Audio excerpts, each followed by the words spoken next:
ఎక్కడ? నాది ఆ జెండా ఉంది కదా సార్, ఆ జెండా ఉంది కదా సార్, అదే నా ఇల్లు సార్. యాక్చువల్లీ ఇది K152 మొత్తము అడవిలాగా ఉండేది సార్. ఇదంతా మొత్తం స్టార్టింగ్లో మమ్మల్ని వాళ్ళకి దీంట్లో రానివ్వని కూడా రానిచ్చే వాళ్ళు కాదు. అటువంటి పొజిషన్లో మా అమ్మ సార్ ఇందని మాట్లాడినారు. మా అమ్మ మంగళసూత్రాలు అమ్మి మేము ఈ ప్లాట్ కొనుక్కున్నాం సార్.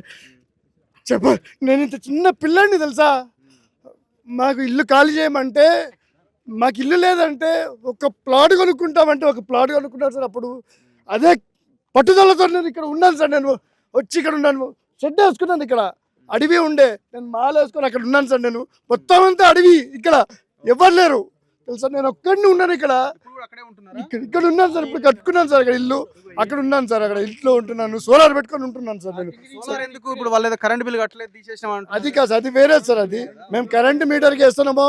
ఇదండి 2000లో కూడా మేము కన్స్ట్రక్షన్ పర్మిషన్కి వేసాము, అప్పుడు రిజెక్ట్ చేస్తారు. తర్వాత TSB పాస్కి వేసినాము, అప్పుడు రిజెక్ట్ చేస్తారు.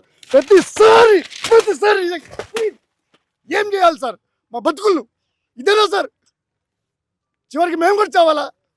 ఏంది సార్ ఇది అన్యాయం, దౌర్జన్యం ఏంది? మరీ ఇంత ఘోరమా? ఏమంటాడు కమిషనర్ దగ్గర? మీరు పోయారు కదా, కమిషనర్ ఏమంటారు? వెళ్తానో లేదా అంత డిస్ప్యూట్ ఉంది. నాది సార్, నేను ఫస్ట్ లెట్ మీ ఇంట్రడ్యూస్. నేను ఒక సివిల్ ఇంజనీర్ని. నేను 2 నిమిషాలు కంప్లీట్ చేయాలి సార్. 1984లో నేను నా ఫస్ట్ సాలరీతో గోల్డ్ అంతా, మా అమ్మ గోల్డ్ గుర్తుపెట్టి ప్లాట్, నేను సర్వే నెంబర్ గురించి మాట్లాడు సార్. ఏ వెంచర్ గురించి ఏం మాట్లాడను. బట్ ఏ 1984లో ఏ సర్వే నెంబర్లు ఉన్నాయి, ఆ survey number actual plot owners 1984. అది ఎట్లా మాకు వచ్చిందంటే, ఆల్రెడీ 1984ది అప్రూవ్డ్ లేఅవుట్ ఉంది. నేను చెప్పేది నాకు ఇక్కడ మేము కొన్న జాగాలో 194 ప్లాట్లు ఉన్నాయి సార్. సో బట్ ఇప్పుడు నాకు ఏం అర్థమైందంటే, ఆ 1984లో కొన్న వాళ్ళు చాలామంది ఉన్నారు. చాలా సార్, 1984లో కొన్న వాళ్ళు చాలామంది ఉన్నారు. వాళ్ళు యాజ్ పర్ ABCDFతో సంబంధం లేదు sir. We are the original plot owner of 1984 irrespective of ఎక్కడ ఉంది. ఇప్పుడు వినండి sir, listen to me sir. తర్వాత నేను ఏం చేశాను, నాది ఇప్పుడు వీళ్ళన్న కూడా నామకరణం చేసినారు, ఎవరు చేసినారో మాకు తెలియదు. CN పెట్టినారు మా దానికి. CN పెట్టుకుంటే నా దాంట్లో C నెంబర్లో ప్లాట్ నెంబర్ 8 నాది. సో నేనేం చేసాను, ఈ బాధ సీలు ఇప్పుడు అంతా ఖాళీ ఉంది సార్. మీరు కోర్టు కేసు ఏది అంటున్నారు చూడండి, ఆ సర్వే నెంబర్ మా సర్వే నెంబరు విత్ పార్టీషన్, దాన్ని యాక్చువల్లీ ఒక క్లియర్ చేస్తారు. దాన్ని మేము కొన్నప్పుడు 16 ఎకరాల చిల్లర సార్. దాని తర్వాత మాది ఇంకా ఎక్స్టెన్షన్ ఓపెన్ ఉండే, అది మొత్తం 20 ఎకరాలు. ఇప్పుడు అదంతా మీరు చెప్తే అది ఒక్క నిమిషం ఆగండి. ఇప్పుడు మీ ల్యాండ్ పొజిషన్లో ఎవరు ఉన్నారు? యాదగిరి పొజిషన్ నన్ను కొట్టినాడు సార్. 15 ఆగస్టు 2022లో, అంటే నాకు ఎగ్జాక్ట్లీ అప్పుడు 6 years అయిపోయింది. నేను సిటిజన్ అయ్యాను. నా ప్లాట్లో నేను ఇల్లు కట్టుకుంటామనేసి నేను వస్తే వీళ్ళందరూ భయపడితే అందరినీ పోగు చేసి మనం జెండా ఎగరేస్తాం, గర్గర్కి జెండా అనేసి మోడీ గారు రిపోర్ట్ వచ్చినారు. అన్నీ పెట్టేసి 15 మందిలో వచ్చినారు సార్. భయంతో వచ్చినారు.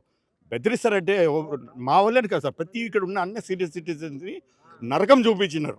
నరకం సార్. ఆ ప్లేస్లోకి వెళ్ళలేకపోతున్నారా? వెళ్ళలేకపోతుంది సార్. లెట్ మీ కండు కొంచెం 5 నిమిషాలు ఎక్కువండి సార్.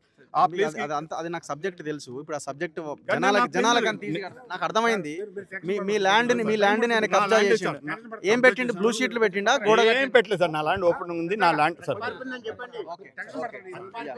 మీది కార్నకానికి సార్. ఆడ షెడ్లో ఉంటున్నా సార్, ఫ్యామిలీతో ఉంటున్నా సార్. ఫ్యామిలీతో డీటెయిల్స్ అక్కర్లేదు సార్. ఇక్కడ K వెంచర్లోనే సార్ నాది 102 ప్లాట్ నెంబర్ సార్.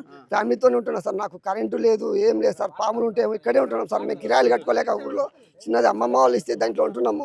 మాకు సౌలతులు లేదు సార్. మెకానిక్ షెడ్ పెట్టుకుంటే కరెంట్ కూడా తీసేసారు సార్. మాకు కొత్త మీటర్లు ఇచ్చి మాకు ఏదైనా ఒక మున్సిపల్ కరెంట్ ఇస్తే మేము బతుకుతాం సార్. మాకు పర్మిషన్లు ఇచ్చేస్తే అంత మించి మేము ఏం కోరుకుంటాం సార్. మీది ఎక్కడ? తీసేసారు సార్. K10 sir. ఎన్ని గజాలు మీది? మాది 500 గజాలు సార్. ఇప్పటికి 10 సార్లు 15 సార్లు ఎన్నిసార్లు కన్స్ట్రక్షన్ చేసినా మున్సిపల్ వాళ్ళు వస్తారు, పోలీసు వాళ్ళు వస్తారు. ఫస్ట్ పోలీసు వాళ్ళు వస్తారు సార్.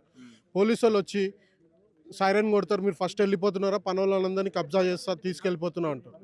తీసుకుపోయి JCPలో అవన్నీ ఎస్ఐ సంబంధం లేదంటారు సార్. ఇప్పుడు కాదు, ఒక 16లో 17లో ప్రతి ఇయర్ వాళ్ళు కట్టుకోమన్నారని మేము కట్టుకుంటుంటే అదే పని చేస్తూ ఉంటారు. ఇప్పుడు కరెంట్ అన్నారా, కరెంటు గురించి అప్లై చేసుకోని అంటారు, మేము వచ్చి అప్లై చేస్తాం. ఇప్పటికి 10 సార్లు సార్ రిజెక్ట్ చేసేసారు. సో అందరిది ఎవరిని ఓకే నాకు అర్థమైంది. ఎవరిని కదిలిచ్చినా అది ఏ చెప్పాలి మరి, ఎందుకంటే కట్టలేదని అంటున్నాడు కాబట్టి కడితే వీళ్ళు మీటర్లు ఇవ్వాలి. సో అందరిది ఒకటే బాధ, ఒకటే పెయిన్. ఎవరిని మాట్లాడించినా అదే లైన్ చెప్తారు. ఒక్కొక్కరిది ఒక్కొక్క దగ్గర ప్లాట్ ఉంది. సో దీని వెనకాల కల్పిట్స్ ఉన్నారు. అండ్ దీంతో పాటుగా సి బ్లాక్ కానీ, జీ బ్లాక్ కానీ అక్కడ కూడా సమస్యలు ఉన్నాయి. అక్కడ చింతల యాదగిరి అని ఒక ఆయన బెదిరిస్తున్నాడు. ఇక్కడ పట్నం మహేందర్ రెడ్డి తన కొడుకు కోసం ఒక డ్రీమ్ ప్రాజెక్ట్ కట్టడానికి రెడీ అవుతున్నాడట. మనం షంబీపూర్ రాజుకు ఫోన్ చేస్తే చాలా క్లియర్, వీళ్ళదే అది, చాలా డౌట్ లేదు, కాకపోతే డిస్ప్యూట్స్ ఉన్నాయి, తర్వాత కొంతమంది ఎంటర్ అయ్యారు, గొడవ జరుగుతుంది, కోర్టు కేసులో ఉందని అంటున్నాడు. వీళ్ళు జెన్యూన్ అని మాత్రం అందరు చెప్తున్నారు. మరి ఎట్లా ఎంటర్ అయ్యారు దొంగలు? దీన్ని పరిష్కరించడానికి ఎంత సమయం పడుతుంది? ఒకసారి ఆలోచించాలా. ఖచ్చితంగా దీని మీద మన తొలి వెలుగు ఫాలోఅప్ చేస్తుంది. ఈ బాధితులకి వాళ్ళ భూములు వాళ్ళకి వచ్చేదాకా మనం దీని మీద నిలబడదాం. ప్రజల ముందు, ప్రభుత్వం ముందు సమస్యను ముందు పెట్టే ప్రయత్నం చేద్దాం. కెమెరామెన్ పాషాతో రఘు, మన తొలి వెలుగు.